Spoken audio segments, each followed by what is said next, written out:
been 15 years since the World Championships were held in Rochester, and as you can see, things have certainly changed. I'm John Hauk here in the town of Chili, where a former farm takes its place in disc golf history, site of the 1999 PDGA World Championships. We've had over 400 players from all over the world this week, and in a few minutes, the finals for the Pro Open division will be teeing off. But before we do that, let's see what went on during the week.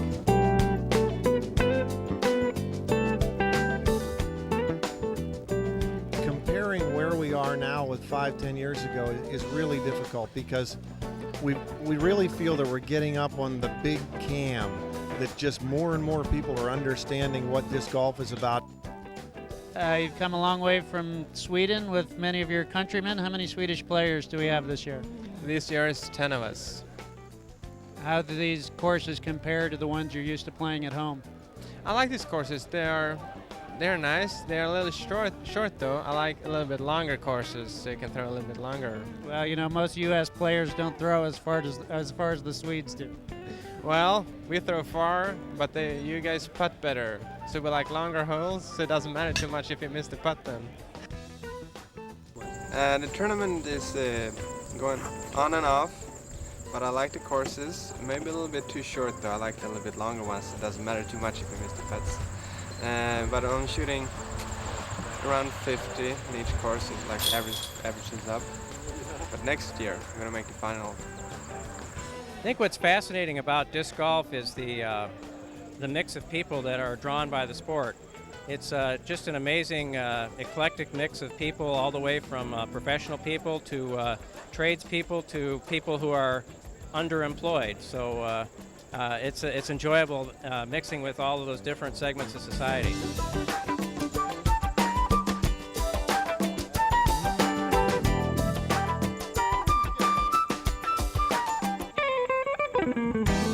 I just tried very hard in training. I did lots of putting. I probably try and practice at least 2 hours a day, and that's my regimen, including Sundays. No rest for here. Wow, and how did it turn out for you on your first day? So far pretty good. The first round was pretty horrible, but I did get an ace on hole A at Chili. It's a lot of fun. I like playing new courses.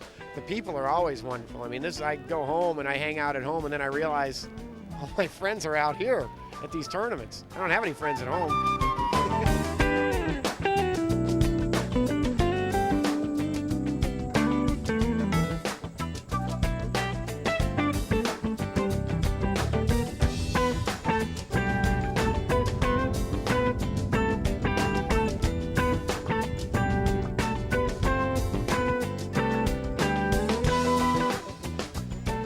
The people have gotten better. The discs have gotten better. And the sport is a sport.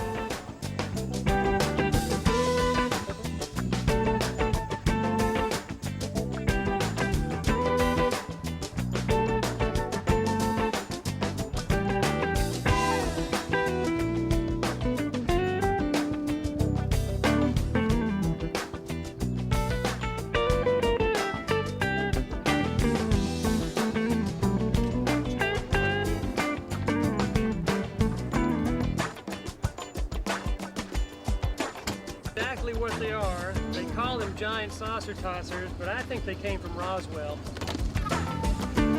I'm joined now by our co-host, Amy Becken, and we're just about ready to start with the Open Finals. 4 players, 9 holes, $4,000 to the winner, and I hear they're ready to tee off. Let's go down to hole number 1. Holds the world record for distance at 693 feet, 3 inches from Fort Collins, Colorado, coming in with a total of 424. Let's have a great round of applause for Scott Stokely.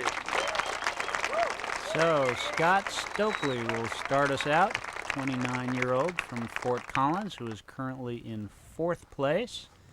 On this hole, number 1, 359 feet.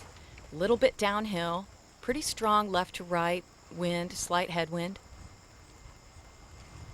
And Scott. Not much in the way.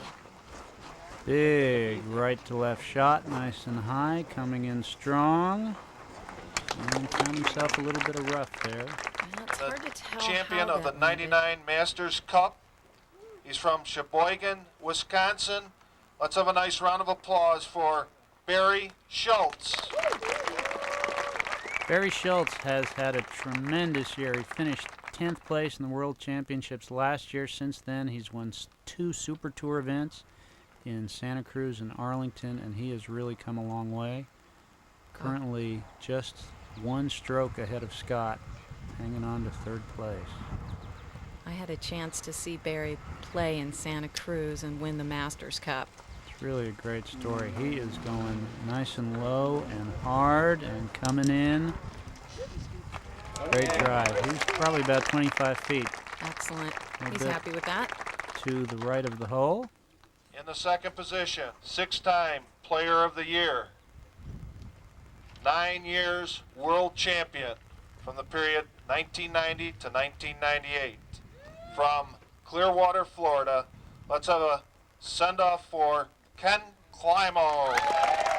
Well, Ken Climo, in his 9-year run, has come from behind in the semifinal round several times, but he's never been behind going into the finals. He's got to make up 3 strokes on Russell, and he's going to have to show us some of the consistency that we're used to seeing from him, and that looks nice.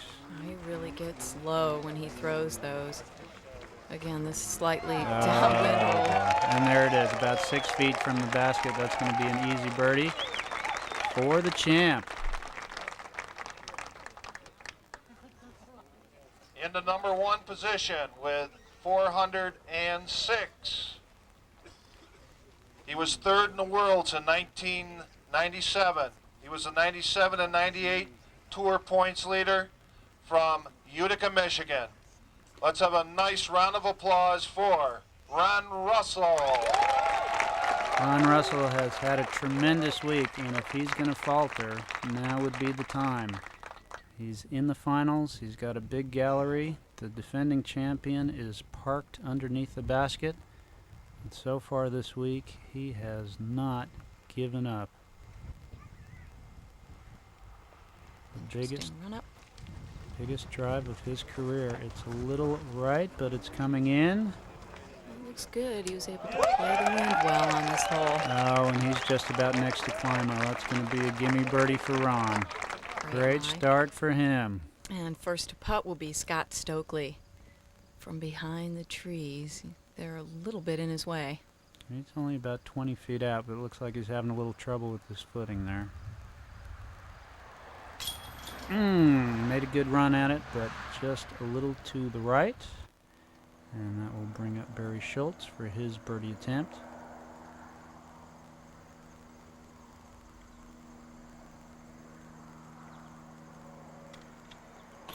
Oh, and he's just off the nubs. I think maybe those two are a little nervous here getting started.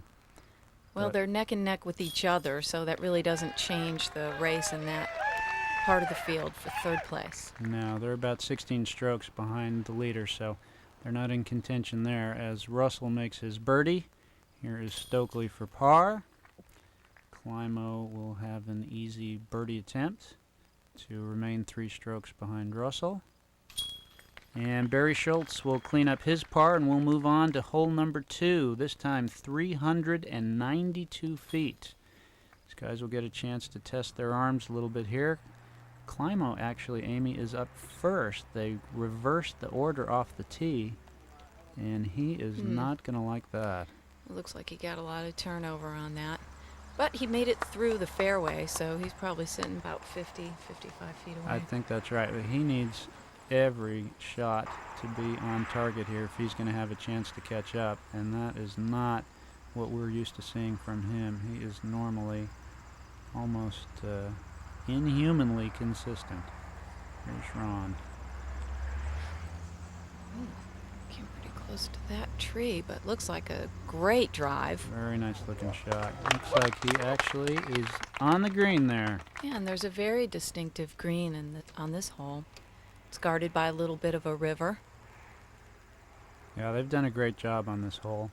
And Scott Stokely now trying to catch Schultz for 3rd place. Let's see what the big arm pulls out of his bag of tricks here. He likes to use all of that big arm, whereas a guy like Schultz will take a more direct approach. Scott likes to go way out wide, and he doesn't like the hold back. And he is high and wide on this one. Coming in nicely. Oh, fantastic lie. He'll have that for his very makeable birdie putt. And now Barry Schultz from Sheboygan.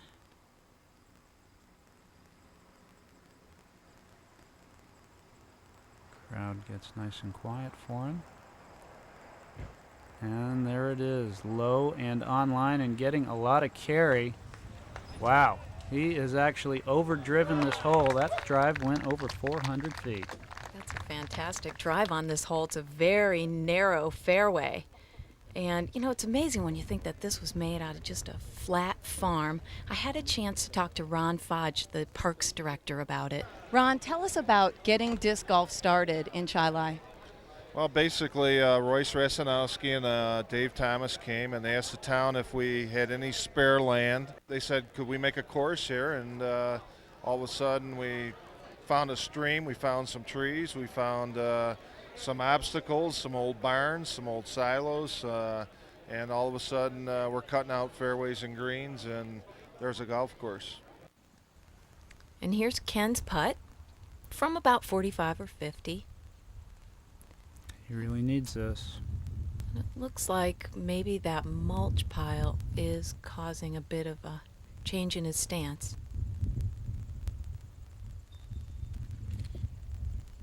Oh my, that wasn't even close.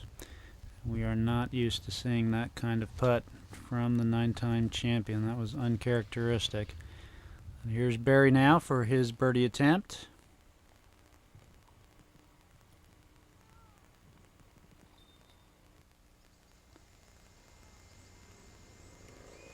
And he is right on line. That is a birdie for Barry as he smiles and gets a little hop in his step.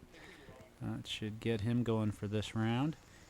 And Ron Russell just loads and fires, and he has a birdie. That's going to put his lead over Climo now to 4 strokes. Stokely for his birdie, just kind of in and out. So he's going to lose a stroke to Barry there in the race for 3rd place.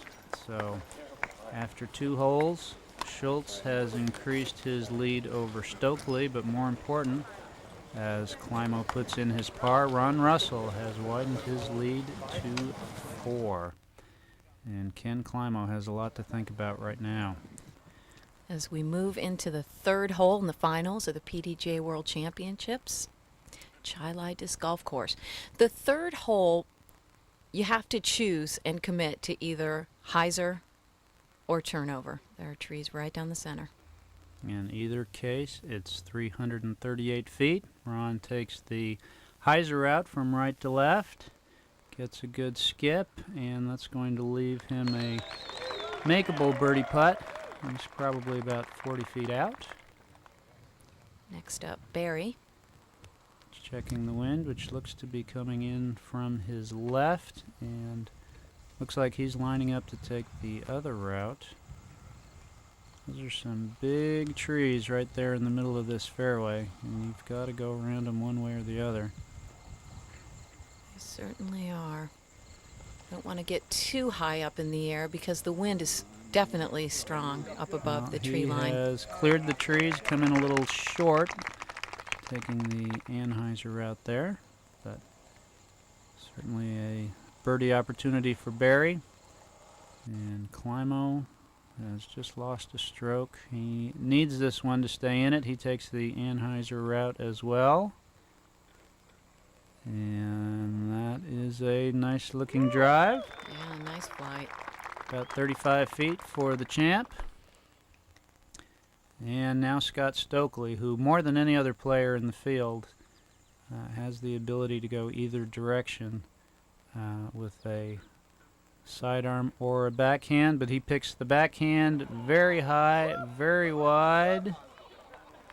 And looks like he's got a good line, but he's a little bit short, and he'll need to make that to catch third place, which right now is held by Barry Schultz. And how's the week been for you? It's been tough. I struggled a little bit early, but I bounced back. It's been a long week. I tried to stay patient and just kept playing my best all week. What do you think about this course? How does it match up with your style of game? I've got enough length off the tee where I can get to most of the holes out here. It's a matter of reading the wind properly. That was a lot of the problem this afternoon or early this morning, was reading the wind properly. If you don't read it right, disc isn't going to do what you think it's going to do. And other than the wind, what are you thinking about when you step up to your drive? Where I want to throw, where I want to land, where I want to putt from. Just trying to get the best shot I can. And he's going to make his best birdie attempt from about 50 feet. Wide open green. Wind not much of a factor.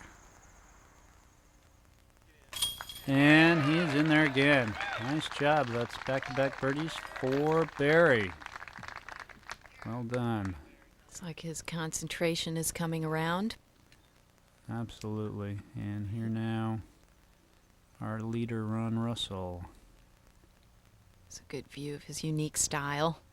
He just about has his back to the basket, but not working for him that time. That'll actually open the door for Climo to get back the stroke that he just lost. He needs this to stay in contention. Good look at it. And the view from behind the basket. Oh my. Boy, that was just about on the pole, but still a little too far to the right and a little high, and that sure would have helped his cause. Scott Stokely now with another birdie attempt. And he's a little high, so Scott having trouble Everywhere with but the in. putts. Yeah. He has been all over the basket. He's having nice drives, but he just can't quite close the deal there, so he will take another par, as will Climo and Russell, and we will move on to our fourth playoff hole. This time 521 feet. Solid forest on the left, couple trees out in the middle, which is generally forces people to go wide to the right, playing that right to left drive. Boy, Barry doesn't look like he's throwing that far, but he really gets good distance. Yeah, he's got a great backswing. And, And that's a nice lie. You want to be on the cutout fairways on a hole like this. He is in the short grass and looking good, only about 100 feet from the hole. Now, some of these guys can throw 521 feet from time to time, but you just don't have a direct shot at it here. Yeah, it's real restricted on the left, so you don't want to cut it too tight. And there are a few trees out there which you could hit if you're not careful on your way back in. Ron making the most of his run-up. Gets a nice powerful throw off. Good distance on that. Just on the fringe, but he should be happy with that. Only about 100 feet from the hole. Same neighborhood as Barry. And here is Ken Climo. Can't imagine what is going through his head right now. But no real opportunity to birdie this hole, but the green is actually very small and pretty well protected, so a bogey is possible. You really need to get a nice drive. Make sure you have a good, accurate approach shot. He seems to be reasonably happy with that. And so is the gallery. He's in the rough, but should be in good shape. Well, Scott Stokely has thrown well over 600 feet in competition. What do you think, sidearm roller here? Who knows? Who knows? But always fun to watch. Let's see what Scott has for us here. Oh, wow. He has his own route. He is going on the inside right along the trees. He actually hit a couple branches about 30 feet in front of the tee, but he's only about 30 feet short of the basket. That was quite a drive by Scott. An incredible drive. He actually shot an 11 under this morning and set a course record. barely made it to the finals, and Amy got a chance to ask him earlier in the week about his predictions. Who would make the finals today? You know, there's so many great players from here and overseas. You never really know. I mean, the nature of golf is not. You never know what's going to happen. But it seems that Ken Climo will be there as always, and I feel that Ron Russell, Barry Schultz, and myself have all been playing solid this year. Well, and as it turns out, Scott was 100% on the money with his prediction. And Ken Climo is just about on the money with his upshot. It's a good upshot.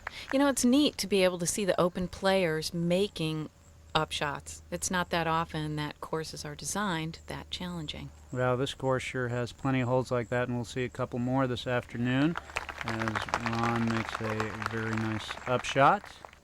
And now it will be Barry Schultz from inside 100 feet. All he needs to do is lay it up there by the basket.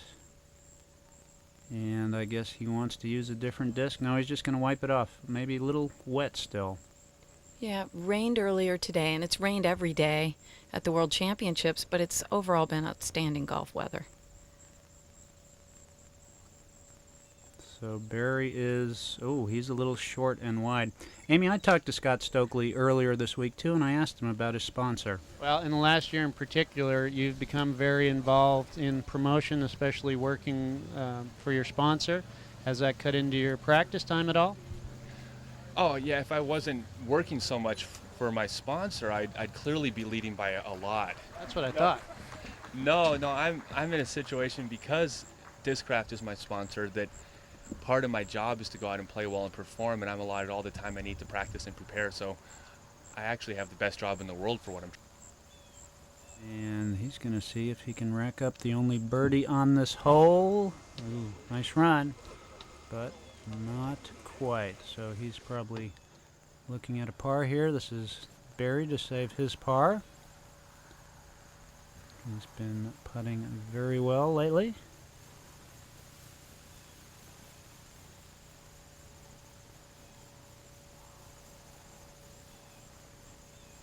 Great concentration, but a little too high this time, so he's going to have to take a bogey. And here's Ken now for his par. Not a problem.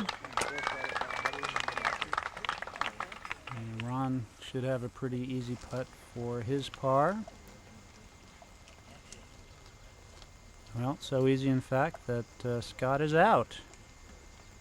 And that's a nice 3 for Scott.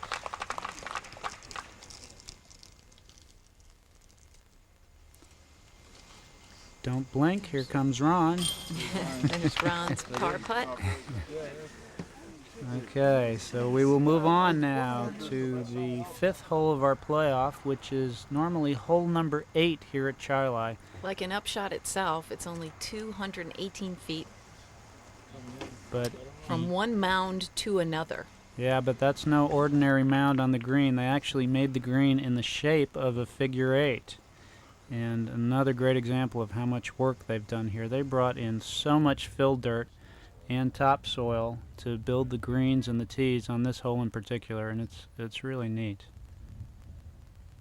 Also surrounding the pin are logs so that you have to really nail it, like Ken did right there. Yeah, he landed in it order right to stay on the green. Right on the green. Not sure if he stayed up or not, but that was a beautiful shot. All right, and it looks like we're finally going to see the famous Stokely sidearm. Or perhaps a hammer. Well, looks like he's changed his mind. Oh, he's changing discs. He's gone to his putter now. Checking the wind, and looks like he's decided to go with the backhand. It is a left to right wind for Scott. Scott is still looking for his first birdie of the finals here. That looked a little high. Yeah, it looked like he let go of it a little early, actually. Caught a little wind. He's well left. But still a makeable putt. And Barry, who has a stranglehold on 3rd place and is playing very solidly, despite a rare bogey on the last hole.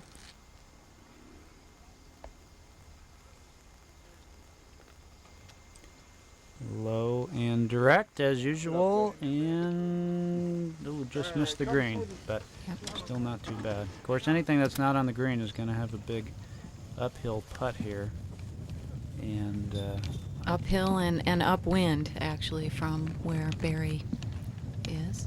yeah, I think Ron Russell may have the trickiest one. He's just about behind the green, and he's going to have a pole to contend with, but first up will be Scott.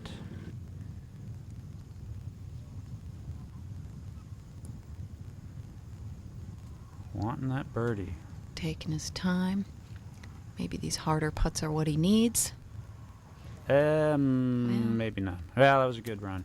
Okay. That was a good run, but now a very important putt for Ron. You know, he does have the possibility, if he goes by on his putt here, to come off the green and have a tough putt coming back.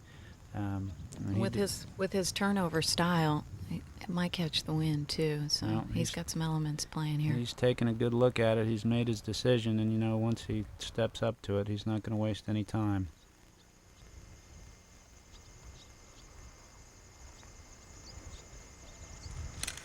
Oh, wow. He went for it, and he was right in the heart of the chain. So a birdie for Ron Russell. That is not going to let Climo get any closer. And then we are starting to run out of holes for Ken Climo to make a move. Ron Russell is not giving him any room to breathe. Sealing it up. Now let's see what Barry does in the battle for third place. You can see how much work they've done to make this hole, even building steps coming up and down the backside there. And Barry birdies again. Boy, it's been so great to watch him over the years. He's just gotten so much better. He's a great guy and a real favorite son from the great disc golf state of Wisconsin. And for the first time in this round, Scott Stokely's got a little challenging par putt. And he hits it, and he's happy. Way to go, Scott. Well, that could be the momentum builder that he's been looking for. Yeah, let's hope so. Ken, just so close. oh, he actually stayed up on the green, but no chance to make up a stroke this time. Not a problem. And now we're going to move into a longer hole. Hole number 6, normally hole number 9 on the Chi-Li course, 381 feet. And Ron will go first. Certainly has the arm for this hole. Low, flattening out. Oh, and he's going to like this one. Oh, got a nice kick out of the weeds, too. Got an extra roll a couple feet up there, so Ron will have a very makeable birdie putt. Next up, Ken. This is probably an ideal type of hole for Ken. Nothing in the way on the right. He definitely likes to come in that way. He's got such a solid stroke. He's a little left there, and it sounded like he maybe hit some of those rocks. They've done so much work on this fairway in particular. Just amazing. I mean, building the fences, bringing in rocks and bushes. They've actually planted over 2,000 trees and bushes on this course to get it in the shape that it is now. And just imagine what it's going to look like years down the road. Here now is Barry. Low and strong as always. And he has overdriven this hole as well. Well, that's nice to be able to overdrive like that. Yeah, that's not an option for But most of us. Right there on the green. Good. You know, John, you were saying for these holes that they are so beautiful. It looks like someone's backyard. They're cared for so carefully. Well, they've planted flower gardens here. You can see in this shot, even the weeds are in bloom as the famous Stokely sidearm comes into play. Wow. Oh, that made quite a noise. He hit a log, actually a planted log, relatively close to the hole, though. He's still only about 25 feet away. Wow. Just to be able to throw a shot that far with the sidearm delivery is really something. And you can see What a beautiful fairway this is. And flower gardens actually on the sides. But you know, one of the things that makes this course unique is that it doesn't have a whole lot of trees, and that means that the wind is the greatest element you have to battle. And we talked to Ken Climo about the effect of the wind. Exactly. The winds are going to affect the disc selection, and you might want a more stable disc when it's a headwind or a less stable disc when it's a tailwind. So you might be throwing different discs than you practiced on the holes depending on that day's wind, and that all comes in, what would you say, experience. Just knowing your discs and knowing what they do in different situations. Well, good insights from the man who has dominated this sport for the last decade, trying to stay alive here in the finals of the World Championships. He did bump into some stones there along the edge. Wow. Oh. And a rather large applause as he was about to putt, but I think that kind of sums up his week. The applause is for someone else this week. Stokely with yet another birdie attempt. Playing out of the weeds here. Okay, Scott, this is the one. Right next to the pole he bumped into that stopped him from parking this hole. Which it looks like he needed to do in this case. Yeah. So close. That was another good run, but some days you want it so bad and it just won't go. Here's Barry in the unfortunate position of having overdrove the hole. I think he's trying to ace. Yeah. Darn shame. And using his straddle putt, facing right up to the basket. And he scores again. Another birdie for Barry. Boy, he is just playing great here.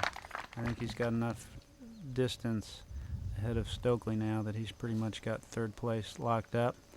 And here is Ron Russell trying to keep the lead locked up. Birdie here wouldn't hurt. Ooh, just in and out. So we will go into the last 4 holes with a 4-stroke lead for Russell. Climo's had some opportunities. He just hasn't been able to put them away. And Ron Russell is not making mistakes. And he almost had another birdie there as Stokely hits another par. Russell takes his par. It's not a game of perfection, but a game of minimizing mistakes. Well, and Ken Climo is known for making very few mistakes, and he hasn't been making too many today. Russell just a little bit better. Now on to hole number 7. 297 feet with a real hard dog leg to the right. Big tree right on the corner defining the dog leg, and a big tree on the tee, which makes it hard to cut the dog leg, but Barry finds a gap between them. And it's an amazing drive. Well, you can't really tell from that camera angle, but there is not a big gap there. You almost can't see the gap at all from the tee, but he hit it, and that was outstanding drive by Barry. Ron's. In addition, an error on taking that shot could be OB because those trees mark an OB line. Right, short and left is out of bounds. Ron is long and left, not He's taking moving any the gallery. chances. Keep that gallery awake back there. He'll have a tough birdie opportunity there, but pars may be good enough at this point. Ken chooses the route that Barry Oh, took. and hit the tree good. Boy, that could be out of bounds. That's going to be very close. Yeah. That is a tight gap, and he just couldn't get inside that second tree. And here's Stokely now, who has a great advantage being able to throw that sidearm the way he does. Will it be a thumber? I don't think so. There's the sidearm. It is plenty high. It is plenty long, and yeah. I think he's going to have to replace his divot. That came in pretty tough, but he's got another birdie putt ahead for Stokely. First up will be Ken, who is safe, but on the ground with an upshot. Well, and at this point, you would have to think he's thinking about trying to put this in. It's his only chance to stay alive here. And, well, a nice layup. Certainly a makeable par putt from there. Yeah. But no chance for him to pick up any ground here. And here's Ron. From around the mound here. Again, those mounds coming into play. Wow, and he went for it. Almost hit it too, right on the pole, just a little low. And here's Barry for his birdie. He sure looks it down good. Oh boy, and that was right there. Almost got himself another one, but a good run by Barry. And now let's see if Stokely can finally make a birdie. Well, this is inside 20 feet. Shouldn't be a problem. Oh, well, a little too hard, though. Oh, boy.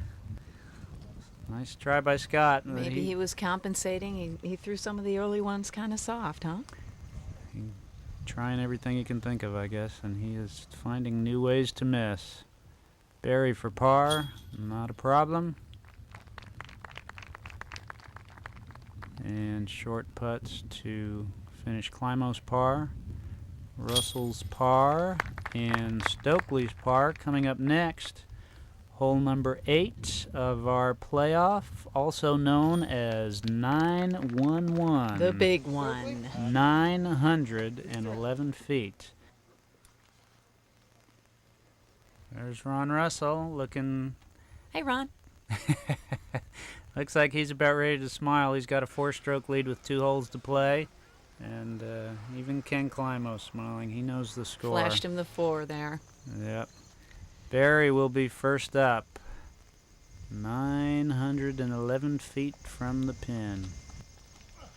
Oh, that looks nice. Oh, what a perfect S-curve. That's a huge throw. And he's going to be in the shortcut. Right where you want to be. Wow. That about was, 500 feet. I'd say right about 500. That was nice. Not really a big tree to contend with in the fairway here, but there is a large mound about halfway up to the left. You can see some spectators on it. Not to mention OB on the right. Always a factor, but Ron is staying low and straight. He's past the mound. Coming back in to the shortcut. He is going to be very happy with that. That's a great throw, and next up will be Ken. Well, we call this a par 3, but there have been very few 3s this week. Most players are very happy to come out of here with the 4. Of course, one of the players who got a 3 this week was Amy. Yours truly. Nice job. Oh, nice looking throw. Oh, a little extra English as he goes through the turnaround, and he got a hold of that one. A nice technique to use, and a real crowd pleaser, as you can tell. Absolutely, but here is the master of that technique, and he's got the green light to go full bore on this one. No trees to worry about. He's got 911 feet to go, so he's going to show us the technique that he used to set the world distance record. Plenty of room for the run-up, and he just gets going so fast. Wow. Big follow through. It is high. Come back out, though. Turned it over a lot. Oh, he sure did. He's OB. That could be OB. You know, it's a long week. It takes a lot of concentration. And you had a chance to talk to Ron Russell about that earlier, John. To be in this position after 9 rounds takes not just a lot of great golf, but consistently great golf. What's the mindset like to keep at that level for a full week? Well, I just try and tell myself that in 10 years from now, when I look back on this, you know, I don't want to be disappointed in anything that I've done out here this week, and this is my chance, and I've worked real hard to get here, and I just keep telling myself that. Well, I am so impressed with his attitude. He frankly kind of struggled a little bit last year, wasn't playing well, and did not have his head quite on straight. It's coming. He's come so far so fast. He actually told me one of his problems last year was that he had so much pressure on him, you know, after winning the Rookie of the Year, and people expected so much of him. That was a little tough for him, but he certainly has it together. And here comes Barry again. Oh my, look at that. He knows how to work those S-curves. Oh my. Oh, Oh, yeah. he almost put that in the basket, and guess what? He overdrove it again. That would have been My. a deuce, John. That would have been quite an amazing feat, but he looks like he's going to have a shot at a 3. Ken right now will be happy with a 4, and he's not making it easy on himself. Turn that one over a little bit. He's behind some bushes. Shouldn't have too bad a lie from there.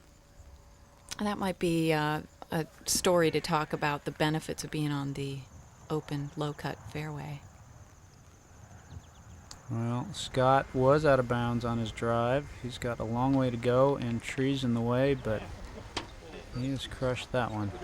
Yeah, came in a little early. Taking, as always, an unusual route. And he'll have that left for a 4. Here's Ken out of the bushes. His third shot is a little deep. Looked like maybe he was taking a run at that one. He's left himself a little bit of a tester coming back. Ron just needs to get it up there close. And he's actually taking a different approach this time. Out of the crouch, big hyzer putt. Has a chance. Oh. Not quite. Nice run. But he should have an easy 4 there. And that means that he will, assuming Climo makes his putt, Ron will have a 4-stroke lead going into the last hole. So it is pretty much over at this point. Big drama is, can Scott Stokely make a putt? He's been making the saving putts. That's for his 4. Oh, man. Oh, he took stuff off of it again, threw it soft. Just a little to the left, but Climo, right down the middle, he takes a 4. And Barry Schultz has got about 18 feet for his 3. And listen to the crowd if he makes this one. Oh, yeah. Excellent. Oh, I wish I'd have been putting from under 15 for a 3 on this one. You weren't? Hey, 3's a 3, Amy. You don't have to worry about what kind of score you get from the judges on this one. A 3 on the scorecard is a 3 no matter how you cut it. Right you are, rapping. All right, so Ron makes his 4. Barry gets a little extra congratulations. And as we go into the last hole, hugs and handshakes around the horn from our final foursome. It's an amazing feeling to come into the last hole after a long week like this. 716 feet and a nice elevated green on this hole. And it's a strong dogleg left hole. There isn't, the trees that are planted there, as you can see, are real small at this point, but that'll come more and more into play. Yeah, it's certainly possible to throw your drive straight at the green, but that means you may have some rough to contend with. It's pretty much of an upwind throw on this day. Ron got that to flatten out nicely and came in. Well, he outdrove Barry on that hole. He might be a little pumped up, I think. Coming down the stretch here. Here is our 9-time champion. Low and straight and looking good. Yeah, that's a nice flight. Right where he wants to be. Yes, indeed. And now Scott, who has thrown over 600 feet several times in his career. We want to see the big arm make it happen. Will he do the turnaround? I don't see why not. He doesn't have to save anything for tomorrow. Oh, but he doesn't. Wants the control. Oh, that is looking yeah, that's incredible throw. Oh, got past the mound too. And well appreciated by the gallery. As our foursome comes up on the last hole, here is Barry with his approach. Good looking shot, a little to the left. He's going to have a bit of an uphill putt there. Wind got him a little bit. He's going to be putting up wind as well. There's the bleachers on the side of the green. Ken is looking good. Holds on a little bit. He'll have a little uphill putt from there. You can see the flags that are decorating the backside of the green, representing all the countries who have sent players to this year's World Championship. And here is Ron Russell, and oh my goodness. He put a lot on that. Oh, yeah, I think he wanted to put that baby in. Oh, sorry, Ron. Well, we appreciate the entertainment value. It would have been something had it gone in, but there are the scores. You can just about put this one in the books. All four mount, and Ron catches a ride up the 18th fairway on the shoulders of his Discraft teammates. What a moment for him. Oh, he deserves every ounce of fun he's getting out of this. Well, he's worked hard and he's had a tremendous week, and he's only been playing for 5 years. yeah, it's a great story. And oops, watch out, guys. Don't drop him. He still has to make his putt. Emotions running high. But let's putt out first before we start giving out the awards. Here's Ron's putt to finish it up for par. Oh, well, might as well take another one. Let it last that last a little. one was so much fun. Let it last a little longer. Why not? Here's Barry now. His par putt. It is solid. What a great tournament by Barry Schultz. He's going to finish in 3rd place. He just had a tremendous week. Strong final 9 for Barry. Absolutely. He shot a 24 on the last 9 holes. That is the best round of the 4. And as the Ken Climo rain is about to come to an end, a good effort by him. He's a little low. Stokely will finish up. Actually going to finish tied for 4th place. Any one of those putts would have given him 4th place by himself. And there's Ken Climo, a bow to the crowd. Acknowledgement of the new champion. Good display of sportsmanship on Ken's part.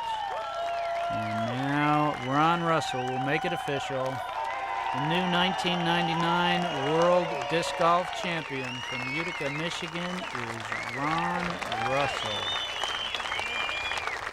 What a tremendous display of nerves and skill and dedication. There's his sponsor, Jim Kenner from Discraft, along with Juliana Bauer, the women's champion. Hugs all around. And they've actually somehow managed to bring up a banner that says, "Congratulations, Ron and Juliana." A lot of confidence there. I guess so.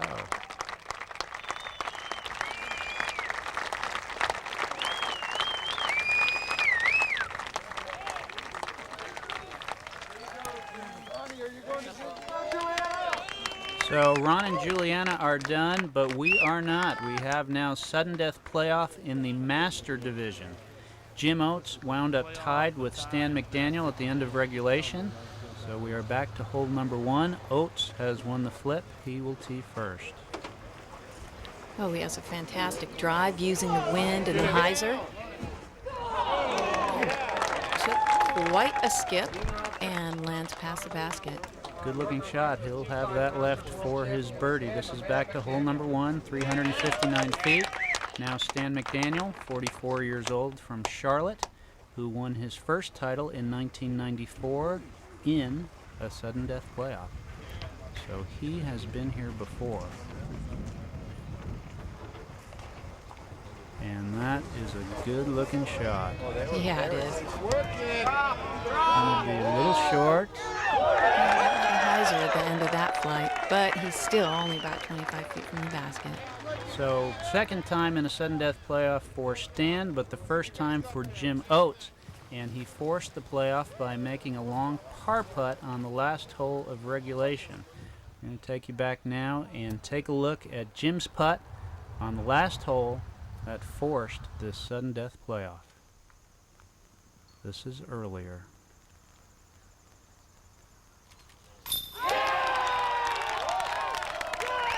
Somebody's pretty excited about making a fantastic shot. Well, he knew he needed that. Stan had already missed his par putt, and Oates made his par to bring us to the playoff. Now back to live action. This is Stan's birdie attempt for possibly the win or to force another hole of overtime.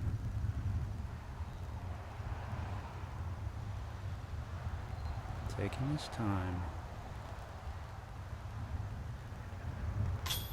Oh, just a little bit missed soft.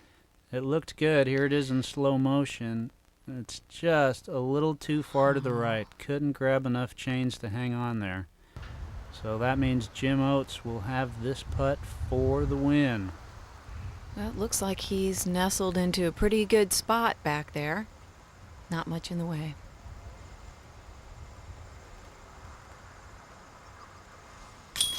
And just like that, it is over. Jim Oates from Orangevale, California, our new 1999 World Disc Golf Champion in the Masters division.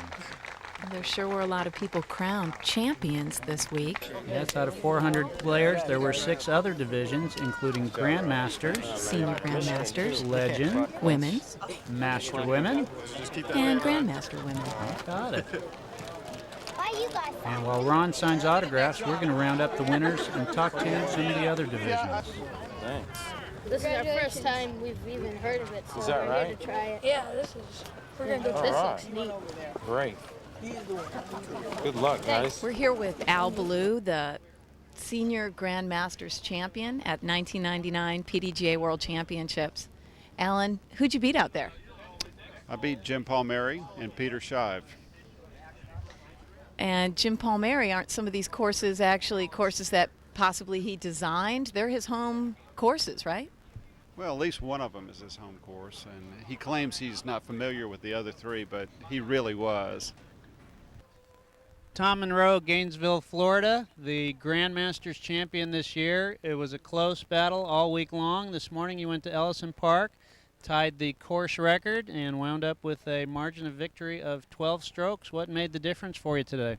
Well, today was one of those days where I was just in the zone, could not miss a putt. The drives weren't exactly on, but the putts were working, so I just decided to start going for the ones that were far out, and they went in. And we're still waiting to hear from the stats people, but this is approximately your 20th World Frisbee title of one sort or another. That's right. If you start counting back in 1979, when I set the world record in throw, running, catch, ever since then we've had about 20 world titles in all different aspects of the sport. Jim Oates from Orangevale, California, this year's master champion in a one-hole playoff. Was neck and neck all week. You were a stroke behind going into the final. Tell us what happened in that last 9 holes. Well, actually, I was 2 down going in. Stan reeled me in after the 6th round. I had a little bit of a lead on him, but he played very well in the 7th, 8th, and 9th rounds, and had a 2-stroke lead going into this. He birdied the first hole, so I was down by 3, and my caddy looked at me and he said, Jim, we're either going to win this thing outright or we're going to take it to a playoff. And I'll be darned if he wasn't right. The champ again this year, Juliana Bauer from Indianola, Iowa. Now that it's all over, how does it feel? I'm relieved. It feels great. Did you work as hard this year as you did last year, do you think? I worked much harder this year than I did last year. I felt a little more pressure this year. And now that you've got 2 under your belt, do you think you can relax a little bit, won't have to practice as much next year? Oh no. Oh no, I'm going at it strong again. No letting up. And a special moment for you when your Discraft teammate Ron Russell won the Open Division. They had the banner ready to go. How'd that feel? That was very nice. I'm very happy for Ron. He's worked very hard for this as well. He has. But he's not the dominant force that Juliana is, so watch out, ladies. Those were some of the winners from this year's World Championships. But now we'd like to interview the guys that we watched in the finals, and John is going to start with Scott Stokely. And you hit metal several times there during the last 9 rounds. Couldn't just get putt to drop. What was going on? That's pretty much my week in a nutshell, John. Oh man, it was kind of like a nightmare. After you miss the first 2 or 3, it's like, oh no, I don't want to miss the 4th one. Now I just missed the last 3. Doink. oh no, I don't want to miss this one. I just missed the last 4. Doink. And et cetera, et cetera. So we're here with Barry Schultz, 3rd place in Open World Disc Golf Championships. Barry, you had an excellent final 9. Tell us about it. Well, I started out, I missed a putt on hole 1, but it wasn't a gimme by any means. I had a couple of deuces later in the round, and I finished with a par finish on those 2 long holes, and it was extremely exciting. It was a lot of fun. The people in the crowd made it a lot of fun.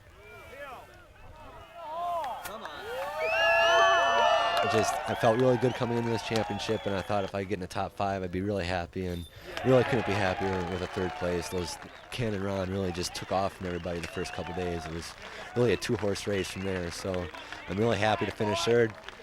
Not much else to do. Ken Climo, 9 times the world champion, a feat that I'm sure someday will be recognized as one of the great ones in all of sports. Did you ever seriously think what it was going to be like when the streak came to an end, and how does it feel? I never gave it that much thought on what it would feel like, but now that it's happened, I can't believe the feelings I'm feeling. I feel like a great weight has been lifted off my shoulders. I don't feel disappointed at all. I played great golf. I didn't lose. I got beat. Well, very gracious bow on your half to the new champion when it was all over. And a couple times there in the finals where it looked like there might have been an opportunity for you, and things just didn't quite happen. A couple close putts and nothing quite fell. What was that? What was going through your mind during the last 9 holes? Well, I knew it was going to be a pretty tough 9 holes to catch 3-4 strokes on someone, and I just kind of even felt before it ever started that it might not be the year. Well, you know, you put your drive basically under the pin on the first hole, and we were going in reverse order. A lot of pressure on him, but he really stepped up big with that drive. He responded all week in a big way. He was draining putts from everywhere, throwing great drives. He just played great golf. I mean, I beat 3rd place by 11 strokes, and usually when you run away like that, it's it's tough to beat, and he beat it. Well, now that the pressure's off, what do you think your training regimen will be like for next year? I plan on gaining a few pounds, putting a little muscle on, maybe throwing some more distance or something. Still going to do the golf.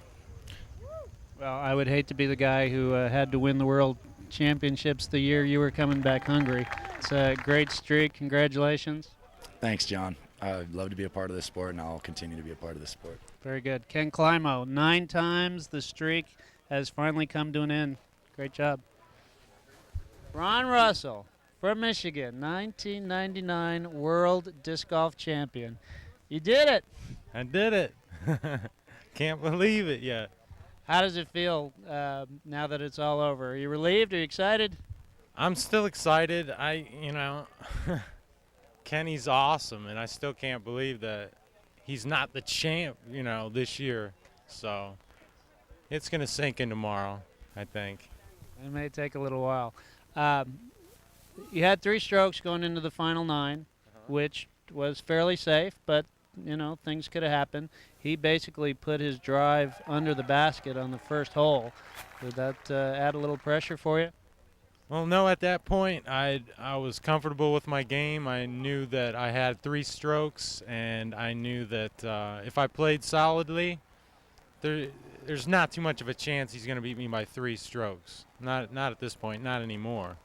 And because, my head game is improved quite a bit in the last few years. Well, obviously so. On hole number 8, which I think was the 4th hole of the final, you were a little deep and behind an obstacle. You had a big uphill putt around the post, and that was dead solid. That kind of seemed to most people that was going to seal things. How did that feel for you?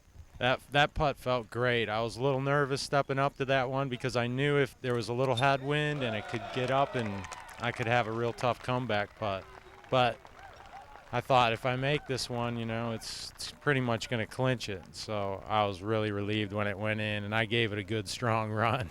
How did it feel coming up the 18th fairway on the shoulders of your Discraft teammates? Oh, my God. I didn't know they were going to do that. That was awesome. Just made me feel great.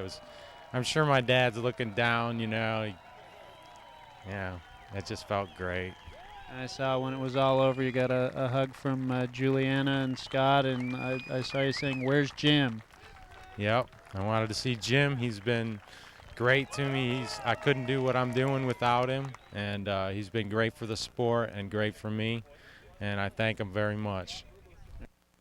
There's a new sheriff in town, and his name is Ron Russell. It was no small feat to beat Ken Climo and end that 9-year streak.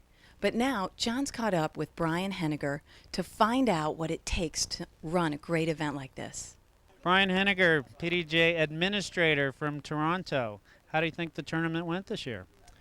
I think the tournament was blessed by good people running it. I think organizationally it went really smooth, and I think it's just a huge success. I think, you know, people like to talk about the best worlds ever. Well, I was involved with this one. I tried to make sure the management went well, and here we are on Saturday, right on time. Paychecks are ready. Everything was smooth. And this was kind of a transition year where the host club didn't necessarily have all the authority and all the responsibility. The PDGA was kind of sharing things there. Did that work out okay? I think it worked out superb. First and foremost, Royce and Mary Razanowski and us at the PDGA go back a long ways. They're great people, and it's a small club, so they needed help.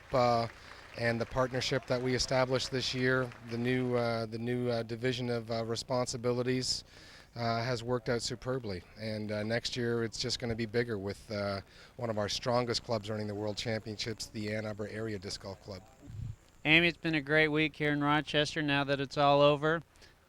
Well, we want to congratulate you. You actually did some playing this week.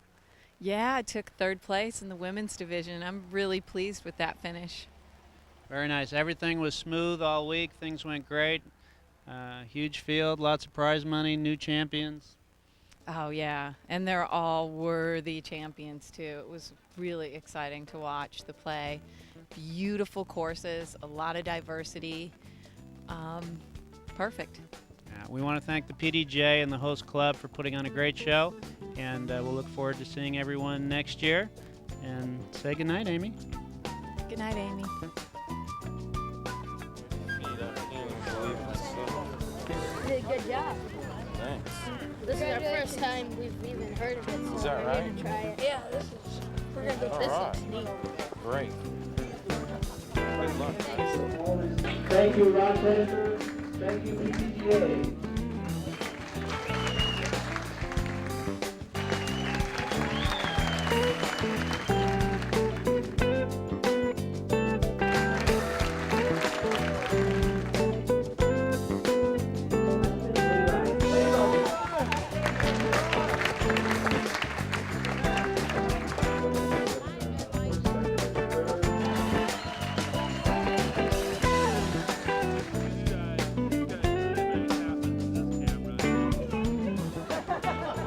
It